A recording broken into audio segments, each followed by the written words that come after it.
لا تنسوا الاعجاب بالفيديو والاشتراك في القناة تشجيعا لنا لنستمر بنشر المزيد ان شاء الله.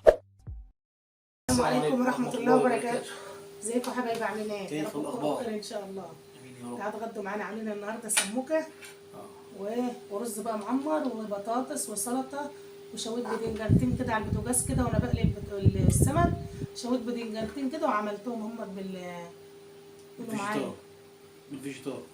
مش عارفه هي الكاميرا كويسه؟ مية. لا، حاسه ان في حاجه، حاسه ان الاكل مش باين.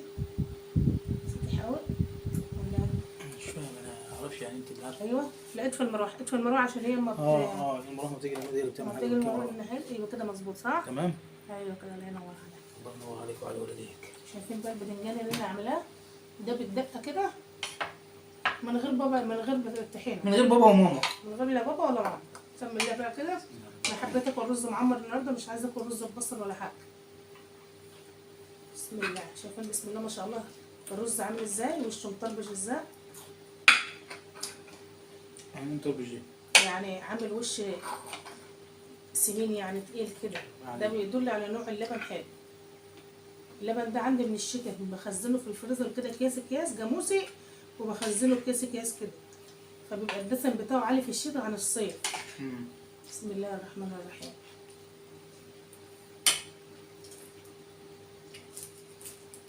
طبعا السلطه بقى بتاع السمك بتبقى فيها ميه شويه كده عشان تغمس الرز، يبقى جميل قوي. الطحينه مش موجوده ولا ايه؟ والله راح جبت طحينه وعماله تقول لي كبر دماغك يا بنت. راح جبت طحينه ملهاش لازمه مع المتلج. هي الطحينه دي بتتعمل مع البوري، مع البلطي، انما مع المتلج لها لازمه ايه؟ اي اكل سمك في الدنيا عشان لو بتاكلي سمك ما طحينه. يا سلام. لسه هتروح تشتري؟ قلت له كبر دماغك بقى، مش لازم.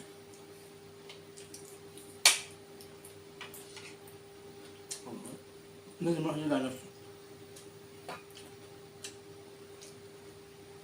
عامل كارثه بقى النهارده الصبح. قمت روقت المطبخ وسيقت الشقه وخلصت اللي ورايا كلياته.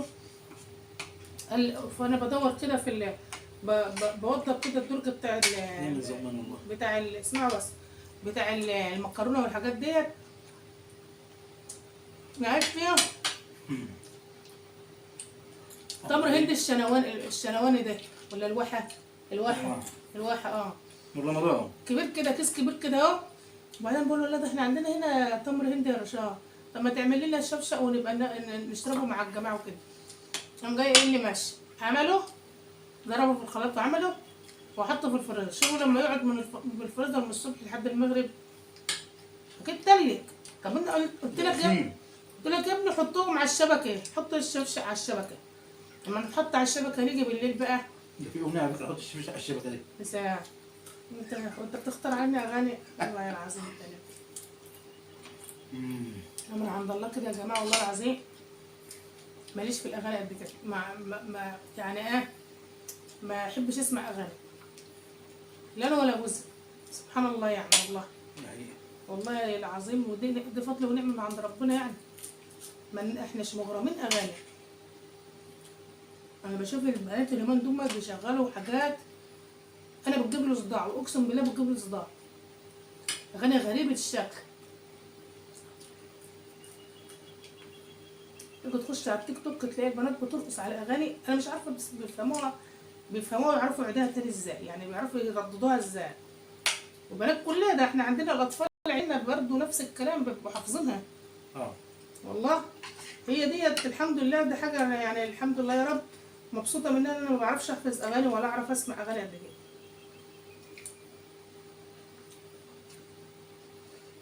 ولو حبيت اسمع اغاني هاديه، مش في المهرجانات ولا الشعب ده خالص. لو اسمع مثلا اسمع حاجات هاديه خالص، يعني تبقى الموسيقى بتاعتها هاديه كده.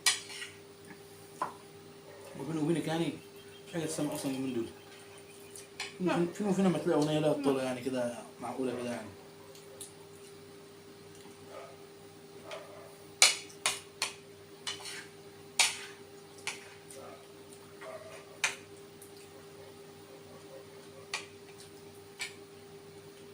النهارده يا جماعه.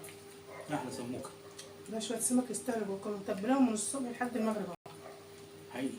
والله واخد السمك لما بتتبليه كتير فتره كبيره كده وتيجي بيبقى تجيبها حلو، اللحم بتاعه بيبقى جميل قوي.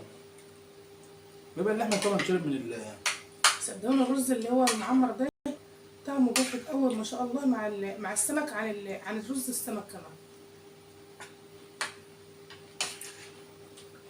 السمك تحس انه تقيل شويه.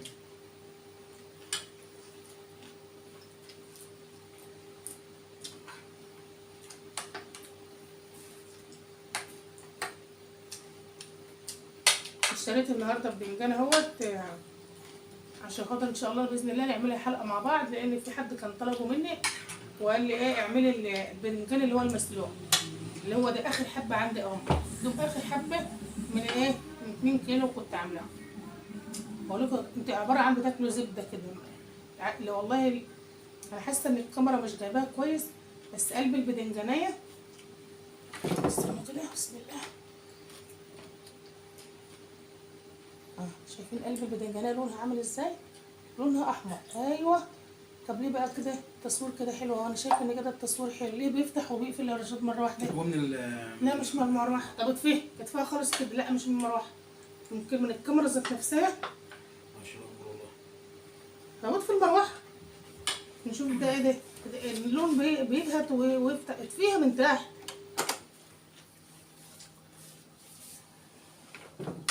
لعله خير.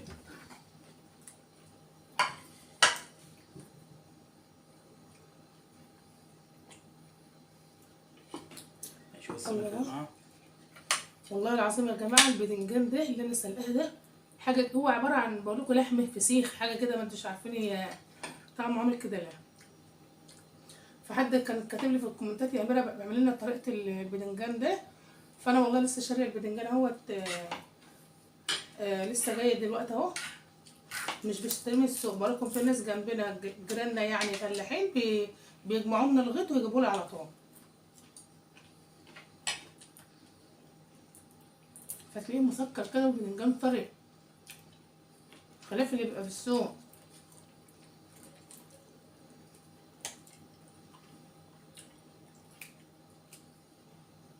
ما شاء ده هنا اكل في صمت.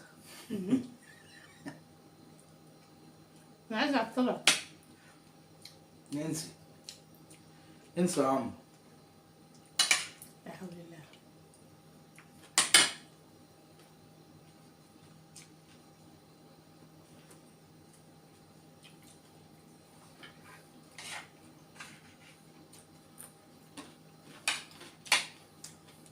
سموكه مين طعمها جميل صراحه. ده سمك صغير يا جماعه الشوكه بيبقى رخيص شويه عن الكبير يعني قولوا معايا. الكبير مش عارفه كان ب 80 ولا ب 70 حاجه زي كده. ده انا شاريه ب 55. انت جايباه يا امير عشان الرخيص؟ لا انا جايباه عشان الصغير ده بيبقى مسكر عن الكبير. دقت ده ودقت ده. ده بيبقى مسكر قوي، زي مثلا لما تجيبي سمك بولت كده تلاقي السمك البولت الكبير ده مبقاش طعمه مسكر زي الصغير.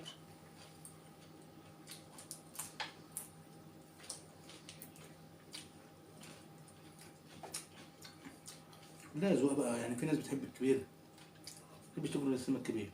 انا كنت باكله. انت كنت بتجيب لي واحده زياده عن نص كيلو. في ناس بقى خلاص يعني هي تعود يعني بتحب السمك الصغير ده طبعا. لا بس انا لما دقت ده ودقت ده عرفت الطعم ده من ده. اي حاجه صغيره في الدنيا بيبقى لها طعم طبعا اكيد يعني. والله اللي بيفهم في الاكل اللي هيعرف اللي انا بقوله ده. طبعا زي ما تمسكي ما تقولي مثلا فرخه كبيره كده. لما الفرخه تجيبها كبيره تلاقيها متفله في الاكل بتاعها، زي السمك لما تلاقيها متفله كده. ايوه انا بقول لك اي حاجه انما طعمها غير ما بتبقى كبيره. انما لما تبقى صغيره بتاكل الصدر بتاعها وما بتبقاش زهقان منه. دي حقيقه. من اول ما اتجوزت كنت بجيب الفرخه ما تقلش على 2 كيلو ونص وبقسمها احطها في الفريزر، مش بناكلها يعني مره واحده، لا كنت بقسمها 4/4. بسم الله ما شاء الله الورك بتاعها كان بيبقى كده وكان الصدر بتاعها بيبقى كده.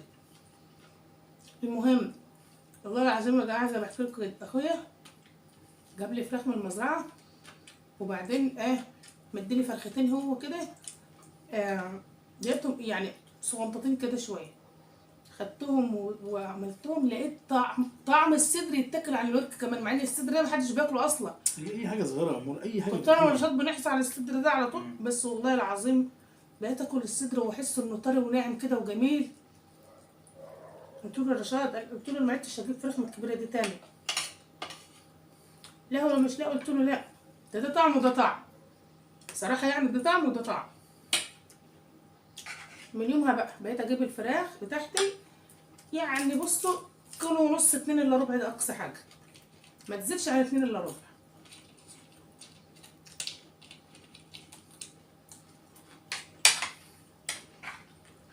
من عين الهم بقى، عايز انت تشتري اسدال من عين الهم، تيجي معايا نروح انت وهي بقى ما بتمشي معايا بقى من غير عربيه يبقى يوم عذاب.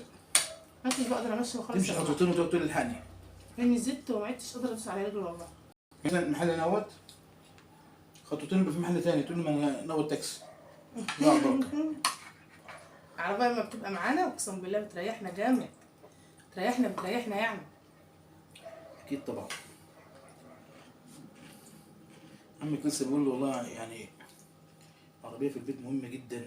طبعا. ربنا يديك الصحه يا عمها بصراحه. ربنا يديك الصحه يا رب. اللهم امين. والله يا جماعه العربيه في البيت هي اي نعم بتبقى عايزه مصاريف، كأن فرد تالت في، يعني كأن شخص موجود معاك، بتعوزي لها كل شويه حاجه، كل شويه يحصل لها حاجه، كل شويه عايزه مصاريف، ولكن والله العظيم بتبقى مهمه جدا. يعني احنا ساعات بنقوم الساعه 2 بالليل نقول احنا عايزين ناكل، ببعت جوزي يجيب لي حاجات من طنطا وناكلها. والله العظيم انا تعبت في مره، جالي سخونيه كانت الساعه 2 بالليل، خدني وجري بيا على الحميات، طبعا مش هنلاقي عيادات فاتحه ولا مستشفيات، جري بيا على الحميات. فمواقف كتير تلاقيها بتسد وبتبقى لها لازمه كبيره في البيت والله العظيم. لو توك لو تكتب في لازمه في البيت والله فعلا. والله لو تكتب كنا كل يوم ناخدها العربية ونركب ونمشي نروح بقى ايه عندنا، يعني ده الكوبري احنا هنا مثلا في نص البلد، لا في هناك اطراف البلد شوية بنروح بقى بالعربية، نروح ناكل جيلاتي كده ونمشي بالليل كده، تبقى جميلة. طب دلوقتي والله العظيم رشاد بيتحايل على، يقول لي تعالى ما تمشي نروح هناك عند الكوبري التاني ده، وانا اقول له لا لا لا لا انسى لا لا لا لا. بروح المقابر لأمي يوم الجمعة، من المقابر زي من هنا للمقابر مسافة برضه بالنسبة لي، بالنسبة لرشاد جوزي يعني خطوتين. بس انا بحب المشي شويه. وبحب المشي جدا والله العظيم، باجي من عند امي ده ظهري ورجلي، ما انا قادرة، مش قادرة خالص من التعب.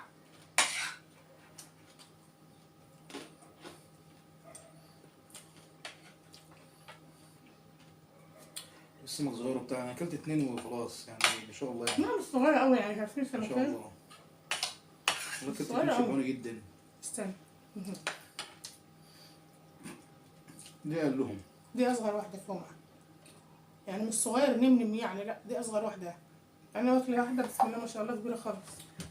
ما شاء الله والله جميل جدا. مش عارف انا السمك المتلج دوت طعمه فظيع يا رشاد. انا بموت في المتلج عن البلط. الله يرحمها امي بقى مفيش كانت يعني. تعشق حاجه اسمها السمك الروسي يا جماعه، كانت تموت فيه كده، اللي هو المكروني. اللي هو الماكريل ده تموت فيه. بس كان متحرم عليها برضو، من ضمن الحاجات اللي كانت متحرمه عليها بالله بقى انه سمين، انه سمين قوي. كانت تقعد تقول لي انا نفسي فيه اعملها، اقول لها ما اقدرش ياما. هو والموزه اللي هو اللي هي المبرومه دي موت فيها برضه. بصراحه بنعشق المبرومه دي. وانا بموت فيها، بموت فيها كده والله. لما بلاقيها في السوق ما بعرفش امشي، حتى لو انا عامله حسابي مش هشتري سمك، طالما وقفت شفتها في السوق خلاص ما اقدرش ما اجيبهاش، بنموت فيها كده، وبالذات بنحبها مدسوسه اكتر كمان. وفي مره في السوق لقينا هناك صح؟ سوق الجمعه ولا هنا؟ في السوق. في السوق. بتاع رشيد دي كمان جميله، بقول والله جميله قوي. احنا ما جبناش لانها كانت هتبوظ مننا. كنا كنا في الصيف رايحين انا وهو ايه دي سوق، نتفسح انا وهو كده، جبنا سمك مشوي بوري ومعرفش ايه، واشترينا شويه حاجات وشويناها هناك في محل، وقعدنا كلنا. وبعدين واحنا ماشيين لقينا السمك المبرومه بقى. قلت له ده احنا لما نروح بقى كنا اتنت، الجو حر المره نار. الجايه ايه؟ تيجي معانا بتاع اللي هو كل من اللي هو ايوه بتاع ده عايزينه والله واحد. عشان لو رحنا هناك ولقينا حاجه من الحاجات اللي عجبتنا يعني نجيبها. مم. السمك هناك بصراحه بيبقى له طعم مش عارف ليه كده. مش عارفه. هو اسكندريه. هو اسكندريه ده. هو اسكندريه. اسكندريه ديت ما تفهميش يعني، هو السمك تاكلها على الكورنيش هو ليه طعم تاني كده، ما تفهميش يعني هو في هو ايه. والله العظيم. كنت واخده معايا من هنا واحنا رايحين الشقه بتاع اسكندريه دي، كان رشاد واخد لي الشقه على البحر على طول كده. انا وولاد عمي عند كل واحد عنده شقه هناك، بس مش في قلب اسكندريه يعني. مش في قلب اسكندريه، كانت في خالد بن الوليد. العظيم يا جماعه اقسم بالله ان كنت واخده معايا رومي. كنت انا انيا رومي هنا الاول، كنت واخده معايا رومي، واخده معايا فراخ بلدي، واخده معايا فراخ بيضه، واخده معايا كل انواع الطيور اللي تخطر على بالك. كنت انيا سمان كمان، كنت واخده سمان عشان احشيه، وواخده رز، وواخده كل حاجه والله. والمهم نوضب الغدا واعمل واحشي محشي، نرشد ينزل يجيب لي من السوق من تحت اه والله كرنب، واقعد احشي واعمل كل حاجه. لازم بالليل، لازم كنا بننزل نروح نتمشى نتمشى بالليل بقى في خالد بن الساعه الوليد 12 كده الشارع واحده، الطوالي ده، نلاقي هناك يقول لي السمك السمك بقى. عرفت سمكتين اقول بقى له لا ما مقليين بقى اقدرش. وشويه رز ومش عارف ايه وسلطه نجيب وطحينه حاجه الساعه ونقعد فين؟ على الكورنيش. على الكورنيش ناكل يا جماعه كاني ما اتغديتش، والله العظيم بالله كاني ما تعرف شوية. اتغديت. كانت بتبقى الساعه 2 3 بالليل، غريبة يعني. وبتوع السمك دول شغالين لحد الصبح، شغالين، مطبقين يعني. هم ما بيقفلوش المحل ما بيقفلش يعني. هم شغالين من بالليل للصبح، شغالين طول الوقت. تروح الساعه 3 يشوي لك، تروح الساعه 5 الصبح يشوي لك، ما فيش مشكله. لا الصيف في اسكندريه انا بقى كنت ليه انقي مثلا ايه 3 كبار، يعني 3 كبار ناكل كل واحده، والثالثه دي نتسلى فيها كده، ومعاهم الرز ومعاهم الطحينه ومعاهم السلطه ومعاهم العيش. ونروح يا جماعه ناخد ازازه البيبسي بقى، ونروح نقعد على الكورنيش كده، نقعد عليه ونربع بقى. والله العظيم اما كان بيبقى ليه طعم. اقول له رشاد ده مش زي اللي في بلدنا ابدا، يقول لي هو بس هنا ليه طعم. اقول له انا ده مش من البحر ده، يقول لي لا كله مزاله، مظبوط 99% منه مزاله. مش عارفه الستاند ده اللي هيجيب لي الضغط، اللي هيجيب لي حاجه تانية. بيفصل والله العظيم، مش عارفه ليه، مع انه ما عدتش بصور الاكل يعني. الواحد ياكل ده يا جماعه يبقى حاسس ان يعني خلاص. يا جماعه بقيت بنتخ كتير قوي والله العظيم. السكريات ده كمان الانتخاب فيه بتبقى عاليه قوي. يعني ببقى عايزه اكنس السور معاكم، عايزه اعمل روتينات في البيت، عايزه اغسل المواعين معاكم، عايزه اعمل والله العظيم فيديوهات كتير. بس فعلا والله العظيم بنتخى يعني. شايفين انا جسمي زاد خالص. الله يرحمها امي كانت مشجعاني، كانت من الشطانه. كنت بروح، كنت مجبوره كل يوم لازم اروح عشان خاطر اشوف شغلي يعني، اشوف طلباتها. كل يوم بقى من معانا ساعه ما وكده. امي ما ماتت وانا نايمه 24 ساعه، اقوم اكل يا دوبك اكنس الشقه، اقعد. والله العظيم ما عادش فيه يعني. لا لا لا لا، ده الواحد بقى حاجه مصيبه سودة. في عندها كسل. بقت كسل فظيع. وبقى والله العظيم بيقعد يقول لي يا بنت هتتعبي، يا بنت انت لسه صغيره هترقدي بدري. وانا اقول له مش بايدي، انا نايمه 24 ساعه والله ما عارفه اقوم.